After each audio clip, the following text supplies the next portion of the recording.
ನಮಸ್ಕಾರ. ಈ ದಿನದ ಪ್ರಮುಖ ಮುಖ್ಯಾಂಶ.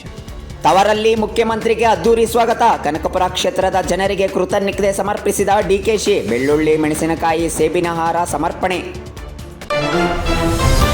ನಟ ಸಲೀಂ ಇನ್ನು ನೆನಪು ಮಾತ್ರ. ರಾಷ್ಟ್ರ ಪ್ರಶಸ್ತಿ ಪುರಸ್ಕೃತ ಮಲಯಾಳಂ ಸಿನಿಮಾ ಕ್ಷೇತ್ರದ ಬಹುಮುಖ ಪ್ರತಿಭೆ.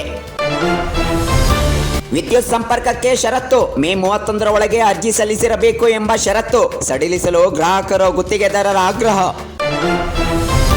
ಉಪನಗರ ಮೆಟ್ರೋ ಡಬಲ್ ಡೆಕ್ಕರ್ ಬಿನ್ನಗನಹಳ್ಳಿಯಲ್ಲಿ ನಿರ್ಮಾಣಗೊಳ್ಳಲಿದೆ. 1/2 ಕಿಲೋಮೀಟರ್ ಉದ್ದದ ಮೇಲ್ಸೇತುವೆ. ಪ್ರಶ್ನೆ ಪತ್ರಿಕೆ ಸೋರಿಕೆ ವ್ಯಾಖ್ಯಾನ ಏನು? ಪರೀಕ್ಷಾ ವ್ಯವಸ್ಥೆಯ ಲೋಪ ಕುರಿತು ಸಂಸದೀಯ ಸಮಿತಿಯಿಂದ ವಿಚಾರಣೆ. ಗ್ರಾಮಗಳಲ್ಲಿ ಶುದ್ಧ ನೀರು ಪೂರೈಕೆಯಾಗಲಿ. ಕೃತಿ ಲೋಕಾರ್ಪಣೆ ಕಾರ್ಯಕ್ರಮದಲ್ಲಿ ಪ್ರೊಫೆಸರ್ ಎಂ ಮಹದೇವ್ ಆಶಯ.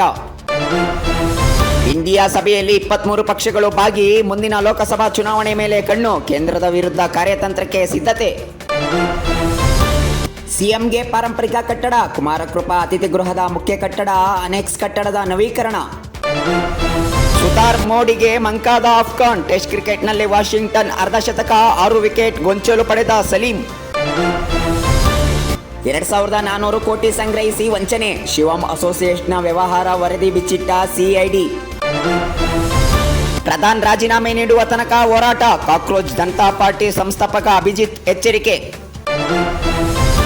ನಕಲಿ ಅಂಕಪಟ್ಟಿ ಸೃಷ್ಟಿಸುವ ಜಾಲ ಪತ್ತೆ. ಹಣ ಪಡೆದು ಕೊರಿಯರ್ ಮೂಲಕ ಅಭ್ಯರ್ಥಿಗಳ ವಿಳಾಸಕ್ಕೆ ರವಾನೆ. ಕೆಆರ್ಎಸ್ ಡ್ಯಾಂ 81 ಅಡಿ ಕುಸಿದ ನೀರಿನ ಮಟ್ಟ. ಮಳೆ ವಿಳಂಬವಾದರೆ ನೀರಿನ ಮಟ್ಟ ಮತ್ತಷ್ಟು ಕುಸಿಯುವ ಸಂಭವ. ಚಾಕು ಇರಿದು ಅಪ್ಪ ಅಕ್ಕನ ಕೊಲೆ. ಮಗನ ಮೊಬೈಲ್ ಗೀಳಿಗೆ ಈ ದುರ್ಘಟನೆ. ಗಂಗಾವತಿ ಗ್ರಾಮೀಣ ಠಾಣೆಯಲ್ಲಿ ಪ್ರಕರಣ ದಾಖಲು.